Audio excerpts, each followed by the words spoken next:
Bismillahirrahmanirrahim. In the name of Allah, may Almighty bless on us. Dear students of class 9th, Government Boys High School, Lachampura. Now, today we are going to learn about the next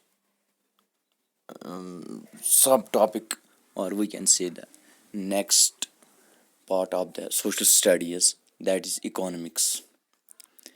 Firstly, we were reading or studying about the democratic politics of our country and other countries. Now, today we are going to start the economics of our country or economy of our country. जैसा कि आप लोग जानते हैं कि एक मुल्क जब पैदा होता है, एक मुल्क जब बरस आता है, एक मुल्क जब वजूद में आता है, तो उसकी बहुत सारे कंडीशंस होती है. जैसे कि एक तो गवर्नमेंट की सेटअप के कंडीशंस, गवर्नमेंट कैसे सेटअप होनी चाहिए, कौन सी गवर्नमेंट होगी, और दूसरा उसका वेल्थ देखा जाता है. वेल्थ जिसको इन एक किताबी शक्ल भी दी गई है जिसका नाम रखा गया है इकोनॉमिक्स. यिथ कन जन वनो अस अख अकाउंट अख छु कंट्री हुंद यवान बनाने, मुल्कुक यवान बनाने, यथ मज लेखने लेखने क्या तमाम चीज़न हुंद यवान रिकॉर्ड थाने कि अस कोता माल छु नेरान, अस कचा माल दौलत छ, और अस कोता डेवलप्ड कंट्री छ या अस कोता अंडर डेवलप्ड कंट्री छ. डेवलप्ड कंट्री गई सो यथ मज तमाम फैसिलिटीज अवेलेबल आसन, अंडर डेवलप्ड कंट्री गई सो यथ मज तमाम फैसिलिटीज अवेलेबल आसन कि वह आसन हेवान अवेलेबल गसी.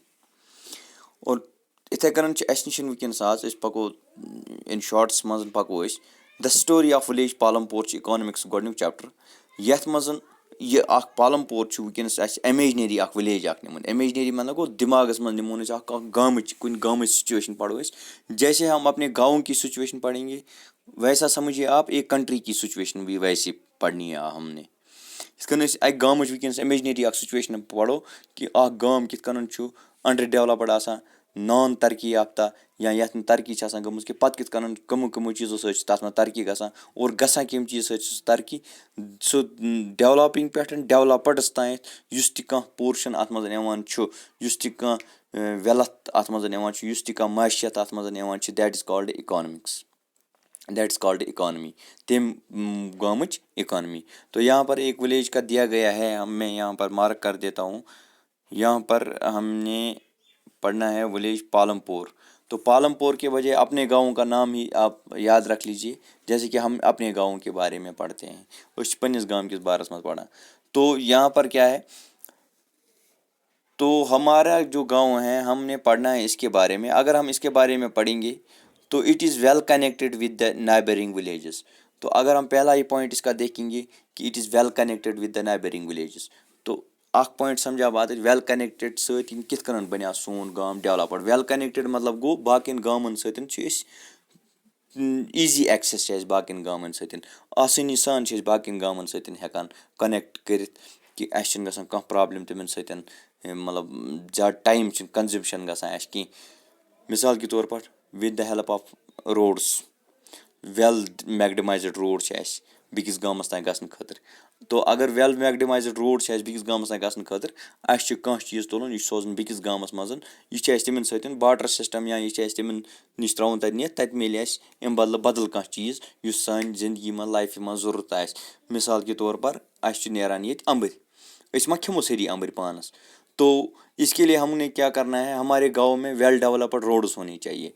सैनिस गाँवस में अगर वेल डेवलप्ड रोड आसन तो हमारा जो कनेक्शन है दूसरे गाँवों के साथ वेल डेवलप्ड है, तो वेल कनेक्टेड रोड है. तो हम इसको क्या करेंगे, हम इसको एक मिनट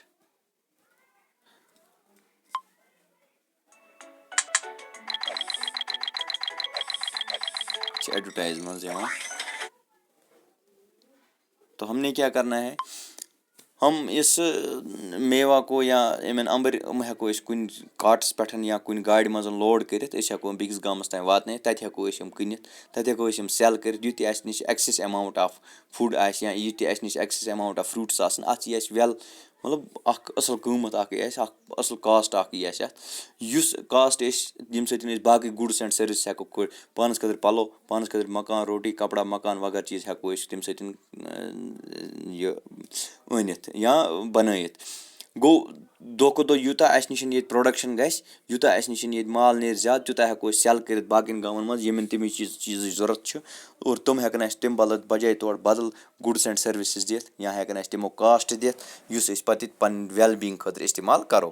یِتھَے کٔنۍ چھِ یِم وِلیج پالَمپورٕچ سٹوری گۄڈنٮ۪تھٕے گوٚو وٮ۪ل کَنٮ۪کٹِڈ روڈٕز گژھن آسٕنۍ. نمبر 2 وٮ۪ل ایجوکیشَن گژھِ آسٕنۍ. وٮ۪ل ایجوکیشَن آسنہٕ خٲطرٕ گژھِ آسٕنۍ وٮ۪ل سکوٗلٕز گژھن اَتہِ آسٕنۍ ہاسپِٹَلٕز گژھن اَتہِ آسٕنۍ یا باقٕے یِم تہِ زِندگی ہٕنٛدۍ ضروٗریاتَن چھِ آسان ایلیکٹرٛسٹی گژھِ آسٕنۍ پرٛوڈیوٗس. اگر ایلیکٹرٛسٹی آسہِ بہٕ دِمہٕ اکھ مِثال اکھ أسۍ کِتھ کٔنۍ گژھو وٮ۪ل ڈیولَپٕڈ یہِ گام کِتھ کٔنۍ چھِ وٮ۪ل ڈیولَپٕڈ. اگر ایلیکٹرٛسٹی ییٚتہِ آسہِ نہٕ کینٛہہ گوٚو یِم تہِ پرٛوجَکٹٕس آسہِ یا یِم تہِ پرٛوڈَکٹٕس أسۍ پرٛوڈوٗس کَرو یِم ایلیکٹرٛسٹی سۭتۍ أسۍ پرٛوڈوٗس چھِ کَران. سپوز کانٛہہ مِشیٖن چھِ أسۍ کَران فیکٹِرٛی چھِ أسۍ چَلاوان ایلیکٹرٛسٹی پٮ۪ٹھ مگر اَسہِ سٲنِس گامَس منٛز آسہِ نہٕ ایلیکٹرٛسٹی کینٛہہ یا أسۍ وَنو گرٛاینڈِنٛگ مِشیٖن اَسہِ چھِ گرٛٹہٕ ییٚتہِ اَسہِ چھِ اوٹ کَڑُن یِم منٛز یہِ اوٹ ہٮ۪کو أسۍ کٔڑِتھ تیٚلہِ ییٚلہِ اَسہِ گرٛاینڈِنٛگ مِشیٖن آسہِ الیکٹِرٛک اِکوِپمٮ۪نٛٹٕس آسَن الیکٹِرٛک جَنریشَن آسہِ ییٚتہِ اور أسۍ ہٮ۪کو یہِ گرٛاینڈِنٛگ مِشیٖن چلٲیِتھ یہِ اوٹ کَڑو أسۍ یہِ کَرو أسۍ پیکِنٛگ یہِ ہٮ۪کو أسۍ بیٚکِس گامَس منٛز کٕنِتھ اَمہِ بدلہٕ ہٮ۪کو أسۍ تَمیُک کاسٹ أسۍ حٲصِل کٔرِتھ تَمہِ کاسٹ سۭتۍ ہٮ۪کو أسۍ برٛونٛہہ کُن باقٕے چیٖز یہِ باے کٔرِتھ یُس سٲنۍ زِندگی دۄہ کھۄتہٕ دۄہ ڈیولَپٕڈ گژھِ. أسۍ ہٮ۪کو پنٛنہِ خٲطرٕ آسٲیشی خٲطرٕ گٲڑۍ ہٮ۪کو أنِتھ اورٕ یورٕ پَکنہٕ خٲطرٕ. أسۍ ہٮ۪کو پنٛنہِ آسٲیشی خٲطرٕ پانَس خٲطرٕ پَلو أنِتھ پانَس خٲطرٕ بوٗٹھ چَپَلۍ وغٲرٕ چیٖز أنِتھ. اگر اَسہِ یِم چیٖز یہِ پرٛوڈَکشَن میلہِ نہٕ سورُے اِن شاٹ وَنہٕ بہٕ یوٗژاہ أسۍ پرٛوڈَکشَن پنٛنہِ گامہٕ منٛز کَڑو تیوٗتاہ گژھِ سون گام ڈیولَپٕڈ تیوٗتاہ ہٮ۪کو أسۍ نٔے چیٖز یہِ گام ڈیولَپٕڈ گژھنہٕ خٲطرٕ یہِ گام اَصٕل ڈیولَپ کَرنہٕ خٲطرٕ اَمہِ گامٕچ معیشیت بَڑاونہٕ خٲطرٕ اَمہِ گامٕچ وٮ۪لٕتھ یا دولت بَڑاونہٕ خٲطرٕ چھِ اَسہِ پرٛوڈَکشَن زیادٕ کَرٕنۍ. پرٛوڈَکشَن مطلب گوٚو اَمہِ منٛز چھِنہٕ اَسہِ پرٛوڈَکٹٕس زیادٕ پرٛوڈوٗس کَرٕنۍ. اَسہِ چھِ ڈوٗنۍ وۄپداوٕنۍ اَسہِ چھِ اَمبٕرۍ وۄپداوٕنۍ اَسہِ چھِ ایٚگرِکَلچَر پرٛوڈوٗس وۄپداوُن اَسہِ چھِ فیکٹِرٛیٖز لاگٕنۍ اَسہِ چھِ باقٕے چیٖز. چیٖز ہٮ۪کو أسۍ تیٚلہِ لٲگِتھ ییٚلہِ سون گام ییٚمہِ چیٖز سۭتۍ آسہِ وٮ۪ل ڈیولَپٕڈ کہِ اَتھ منٛز آسَن وٮ۪ل کَنٮ۪کٹِڈ روڈٕس آسَن ایلیکٹرٛسٹی آسہِ سکوٗلٕز آسَن یَتھ سکوٗلَس منٛز ہیوٗمَن رِسورس أسۍ ڈیولَپ کَرو. وۄنۍ دٔپِو تُہۍ سکوٗلَس منٛز کیٛاہ چھُ گژھان ڈیولَپ سکوٗلَس منٛز چھِ گژھان ہیوٗمَن رِسورس. اگر ییٚتہِ گامَس منٛز سکوٗلٕز آسَن تَتھ منٛز پَران سٲری تَتہِ بَسہِ وٮ۪ل ڈیولَپٕڈ ہیوٗمَن رِسورس بَنہِ. ہیوٗمَن رِسورس میٖنٕز گوٚو تمام پَڑا لِکھا لوٗکھ بَنَن پَڑا لِکھا ییٚلہِ بَنَن چھِ پنٛنہِ پَڑاے لِکھا سِکِل یِمَن منٛز چھِ سِکِل بَڑان ییٚلہِ یِمَن منٛز سِکِل چھِ بَڑان چھِ أسۍ یوٗٹِلایز کَران پَگاہ پنٛنہِ کامہِ مُتعلِق. کانٛہہ چھِ آسان اِنجیٖنَر یہِ چھِ أسۍ بَناوان یہِ چھِ اِنجیٖنٔرِنٛگ ہیٚچھان یہِ چھِ أسۍ ایز اِنجیٖنَر أمِس سٕنٛدِ سۭتۍ چھِ أسۍ پنٛنِس گامَس منٛز پُل یا بِلڈِنٛگٕس اَدَر کَنَسٹرٛکشَن بِلڈِنٛگٕس ہٮ۪کان ڈیولَپ کَرنٲیِتھ. گوٚو یہِ درٛاو سانے گامہٕ منٛز. اگر اَسہِ یہِ پیوٚو یہِ اِنجیٖنَر برٛاٹھ کَرُن بیٚکہِ گامہٕ پٮ۪ٹھ یا بیٚکہِ کَنٹرٛی پٮ۪ٹھ اَسہِ چھِ پٮ۪وان تٔمِس پونٛسہٕ دِنۍ. اگر اَسہِ پنٛنہِ گامُک آسہِ یہِ مُمکِن چھُ یہِ ہیٚکہِ پنٛنِس گامَس خٲطرٕ پانَے کانٛہہ چیٖز ڈیولَپ کٔرِتھ.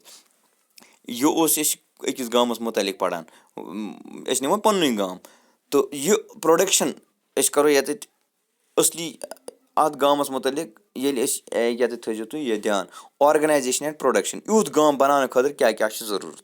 یہِ أسۍ چھِ کَران گامٕچ کَتھ یِتھَے کَنَن چھِ کَنٹرٛی تہِ گژھان ڈیولَپ.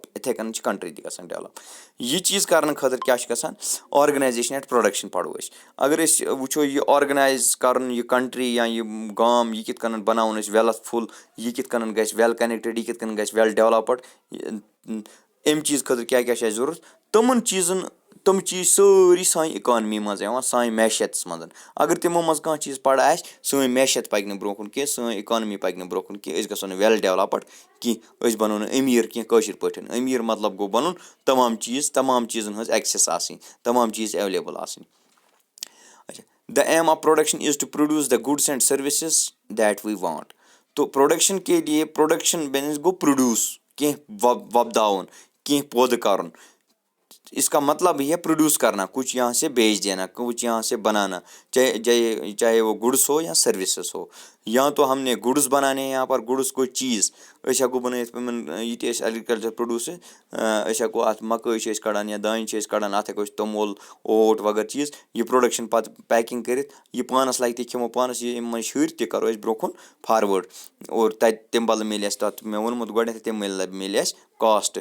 और सर्विसेज, चाहे हमारे पास हमारे गांव में स्कूल्स है, अगर हमारे गांव में स्कूल्स है तो हमारे पास इंजीनियर्स तैयार होंगे, डॉक्टर्स तैयार होंगे, बाकी वसाइल तैयार होंगे, तो ये ह्यूमन रिसोर्स है। तो इनकी सर्विस हम यूटिलाइज कर सकते हैं बाहर कहीं, जैसे कि हमारे गांव का कोई इंजीनियर है, ये सर्विस करेगा यूटिलाइज दूसरे गांव में जाके, तो वहाँ पर उसको पे दिया जाएगा, उसके लिए तनख्वाह दी जाएगी। जब उसको तनख्वाह दी जाएगी तो वो 1 लाख रुपये वहाँ से तनख्वाह लेगा तो अपने गांव में आ जाएगा। जब अपने गांव में आ जाएगा तो जो इसका घर का काम होता है वो दूसरे लोग करेंगे, वहाँ इसी गाँव के दूसरे लोग करेंगे, या अम सद घर काम कर, ये नौकर 4 घर थत, या बाकी चीज़, ये मजूर 4 घर अनित, और अम सद यह रपी लाच नबर ज्यून, यह ज्यून तेल ये ह्यूमन रिसोर्स बनोमुत स्कूल फैसिलिटीज़ अत बनिया ये इंजीनियर, अत बनिया ये डॉक्टर, और इसने वहाँ से 1 लाख रुपये एज ए पे लाया वहाँ पर अपनी सर्विसेज देकर, पन सर्विस दित, और सो अम सुंद लाच गो गामस आमदनी, और सनिस गामस या सनिस कंट्री को ये आमदनी, और अम सतन गई डेवलपमेंट। तो यहाँ पर 4 चीज़ों की ज़रूरत है। There are 4 requirements for the production and goods of for the production of goods and service. अगर हमने अपने गाँव से कुछ हमें अपने गाँव को कुछ बनाना है तो 4 चीज़ों की ज़रूरत है, जिससे हमारा गाँव डेवलपमेंट करेगा, जिससे हमारा गाँव तरक्की करेगा। तरक्की करने खतर 4 चीज़न ज़रूरत। The first requirement is land.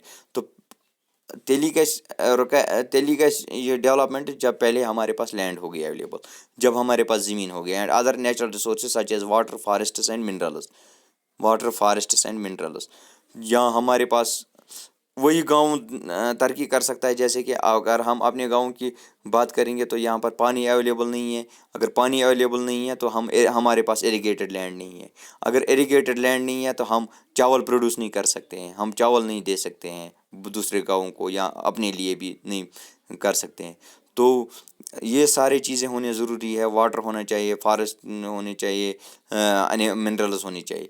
तो दूसरा चीज़ हमारे पास ज़रूरी होना चाहिए, सेकंड रिक्वायरमेंट इज़ लेबर। तो हमारे पास मज़दूर होने चाहिए, लेबर होना चाहिए, हमारे पास आदमी होने चाहिए जो ये काम कर सकें, जो कि हमारी प्रोडक्शन एक्टिविटीज़ को ज़रूरत हो।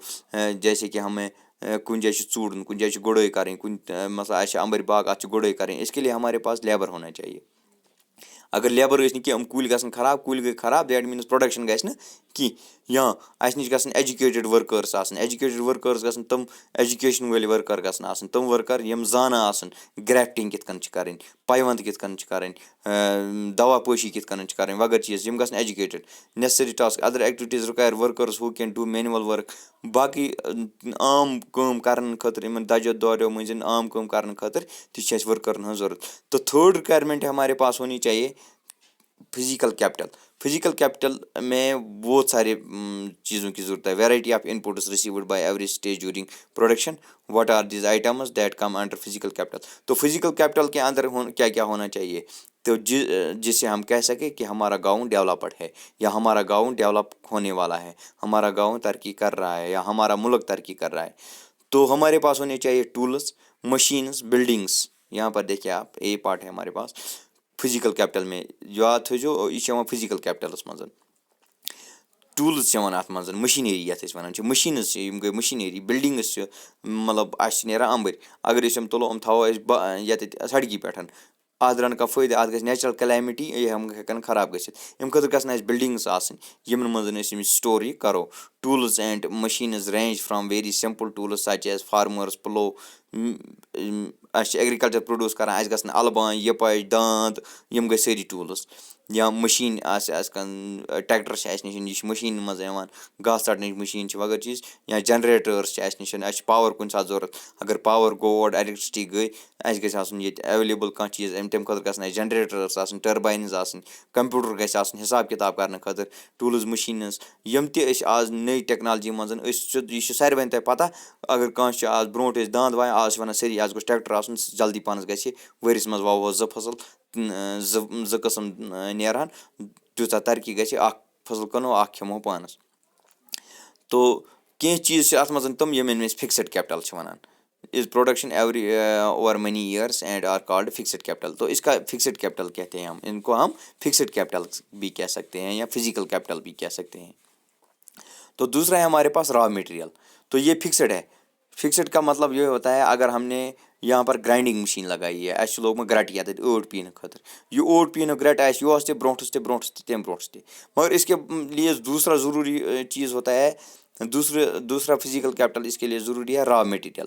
अगर रॉ मटेरियल गो मकई यह मकलो पीत दोमी वरी नव मकई जरूरत गो यह रॉ मटेरियल यह कोच माल पकिस मालस में तब्दील करने खतर ये पोक गो यह बे वापस कोच गसान कि ग्राइंडिंग मशीन फिक्सड कैपिटल यह रोजान तती मगर रॉ मटेरियल पेवान बदलावन। The fourth requirement you to need knowledge and enterprise. हाँ चौथा हमको होना चाहिए ूम चीज़ जरूरत कि अस नश गई नॉलेज वाकफियत अमिच कि अस कुस फसल वपदावो कुस प्रोडक्शन करो सैनिस गाँवस कुस प्रोडक्शन ठीक गसान सैनिस गाँवस में कुछ चीज़ बनान ज़्यादा और अमिच गई नॉलेज और अम खतर गई ज़मीन एवेलेबल अम खतर गई फिजिकल कैपिटल एवेलेबल और हेको तेल अमुक आउटपुट दित और अम खतर गन एग्जीक्यूटिव्स तम दैट मीन्स कि सह नॉलेजफुल नफर गस पगह प्रोडक्शनस मज प्रोडक्शन कर पत यह सेल करनस मज जरूरत लगे यानी कि हेको अगर अस नॉलेज कि कोड़ पेट 100 ये अम पे तुल सुन कनित कुन जाए मगर अमिच रेट ना पता कह कत रेटस पे फिक्सड रेटस पे क्या खर्च अत आमुत और कत रेटस पे हेको यह कनित ये सत नफा ई अगर सह नॉलेज ना कह तेल आन फायदे कह सारे फैक्टर चाहे land labour physical capital working capital human resource अत मज लगान जरूरत ह्यूमन रिसोर्स वन ये गो लेबर यह गो ह्यूमन रिसोर्स मगर ह्यूमन रिसोर्स मज मिसाल के तौर पर ह्यूमन रिसोर्स बागस मज करान बागस प्रोडक्शन करान अत मज करान आम लेबर लागान अत मज मगर कुन सात ह्यूमन रिसोर्स जरूरत ये मज ग्राफ्टिंग करने खतर नफर जरूरत पाइवंद करने खतर नफर जरूरत यह पाइवंद वोल सारी हेकान पाइवंद कर अम खतर स्किलफुल नफर जरूरत आन स्किलफुल यमिस पता यह कित कर उसको हम ह्यूमन रिसोर्स कह सकते हैं। तो दूसरा चीज़ है हमारे पास यहाँ पर लैंड जो होता है लैंड हमारे पास फिक्सड है। तो हमारे गांव में मिसाल के तौर पर 2000 कनाल ज़मीन है सैनिस गाँवस मज 2000 कनाल ज़मीन तो 2000 कनाल ज़मीन मज नेरान सपोज कत 1000 टन माल या मानो 1 लाख पेटी निकलता है इसमें 1 लाख पेट नेरान अम मज तो उस करान फी वरी 1 लाख पेट प्रोड्यूस। तो इसके लिए हमने क्या करना है तो अगर अस फी वरी 1 लाख पेट कोर योर आबादी तहरान दैट मीन्स कि इकानमी सान गाँव गई दो दो डाउन कि रोजान स्टैगनेट एक पॉइंट्स पे। तो इसके लिए हमने क्या करना है हमने करना है न्यू टेक्नोलॉजिकल टूल्स इस्तेमाल करने हैं नए तरीके फर्टिलाइजर्स इस्तेमाल करें यम सदन प्रोडक्शन हर अगर लैंड यीना तम टेक्नोलॉजी अवेलेबल या इस्तेमाल करें यमो सन टेक्नोलॉजी या सोन प्रोडक्शन ज़्यादा गस यूता ज़्यादा गस बह दिम मिसाल JNK मज ब्रो नेरान 7 करोड़ या 10 करोड़ पेट। तो आज हमने इतने टेक्नोलॉजीज अवेलेबल की है हमारे लिए इतनी सारी चीज़ें की है ब्रो हकान दवा ये बागन आज 8 दवा तो ईसा टेक्नोलॉजी आज ईसा टेक्निक्स कर इस्तेमाल आज नेरान अगर 10 करोड़ नेरान आज नेरान 7 करोड़ पेट मगर लैंड ती दैट मीन्स यह गो टेक्नोलॉजिकल यूज़। तो इसके बाद अगर हम आगे जाएंगे तो यह बह इमेजनरी गाँव बना सोन गाँव कित या सोन मुल्क कित कर तरक्की या इथे कन point is there any way to grow more crops या मोर प्रोडक्शन कित हेको कर देयर इज ओनली वे अगर अस नश ज़मीन अवेलेबल 1 कनाल अत मज नेरान फी वरी मकाई क्विंटल तो there is only way to use the specialised person specialised skilful labours specialised या skilful technology skilful human resource अत मज तमाम चीज़ कर तम दिमाग लगात इस्तेमाल यमो सतन प्रोडक्शन हर। तो उसके लिए हमको फर्टिलाइजर्स इस्तेमाल अच्छी तरह करने हैं वाटरिंग करनी है वाटर फैसिलिटीज़ देनी है इसको अवेलेबल करनी है वक्तस पे वातन वक्तस पे आपोशी करें वक्तस पे दवापोशी करें वक्तस पे फर्टिलाइजेशन करें हम इस 1 कनाल में 2 क्विंटल भी ले आ सकते हैं। तो यहाँ पर एक टूल दिया गया है टेबल दिया गया है यहाँ पर इस टेबल के बारे में हम जानेंगे यहाँ पर। तो यहाँ देखिए 1950 और 51 में cultivated area in million hectares 129 था। तो 1991 में 157 मिलियन हेक्टेयर हमने कल्टीवेशन अंडर कल्टीवेशन लाया है। तो हमने यहाँ पर एक टूल इस्तेमाल किए कि ज़्यादा से ज़्यादा प्रोड्यूस करने के लिए ज़्यादा से ज़्यादा लैंड चाहिए। ज़्यादा से ज़्यादा लैंड को कल्टीवेशन में अंडर कल्टीवेशन लाने के लिए मिसाल के तौर पर अस ज़मीनस 10 कनाल येत पे प्रोडक्शन करान। अब 10 कैसे आदत कल्टीवेशन करान 10 क्या आबाद करान, चूँकि हमारे पास 10 आदमी है, 10 नफर 10 कनाल अवेलेबल कर। अब हमारे पास क्या होना चाहिए, वो प्रोडक्शन इंक्रीज करें। हमारे पास ज़मीन है मगर सह बिहत या वन फॉलो फील्ड सह बिहत या ब्योट ज़मीन। तो हमारे पास होने चाहिए और 10 आदमी होने चाहिए। पॉपुलेशन अगर इंक्रीज गई 10 नफर बे तैयार गमत, यमन दपो तुम मो करो यमन 10 कनाल मज कम कि तुम चूड़ो नई 10 कनाल, तम चूड़ नई। More and more land under cultivation आन गो, ये लैंड कल्टीवेशन हरावन। उसके बाद तम ब्रो वोन में कि टेक्नोलॉजी कर इस्तेमाल वगैरह चीज़। इन नटशल वनो यूता प्रोडक्शन करो, प्रोडक्शन मतलब गो यूता फल फसल एग्रीकल्चर या युति प्रोड्यूस पे गाँव सान गाँव मैशियत सान गाँव गोज कनान यम हरावन ज़्यादा खुद ज़्यादा, सान गाँव अंबर कनान हरावन ज़्यादा खुद ज़्यादा। यूता प्रोडक्शन हरावो तूता सैनिस गाँवस गि तरक्की, तूता गि सोन गाँव वेल डेवलपड। यह वेल डेवलपड गि तेल अगर हाँ इन केस 3-4 चीज़न हज ज़्यादा ज़रूरत। हमारे पास वेल मैगडमाइज्ड रोड्स होने चाहिए, पक्का रोड्स होने चाहिए। अगर रोड आस कि माल सोन कह फ़ायदा ये खर्च बलाया अख बिहानपुर वातान बेकिस गाँवस मज वातान, इसलिए वेल रोड गई लाइटिंग सिस्टम गई, चूँकि रातस पे अत पे काम करान बरश करान वगैरह चीज़ करान। अस गन मोटर आसन दवा छकने खतर, अस गन तम इक्विपमेंट्स आसन यमो सत काम करें सहल गई। Wish you all the best till tomorrow, good bye.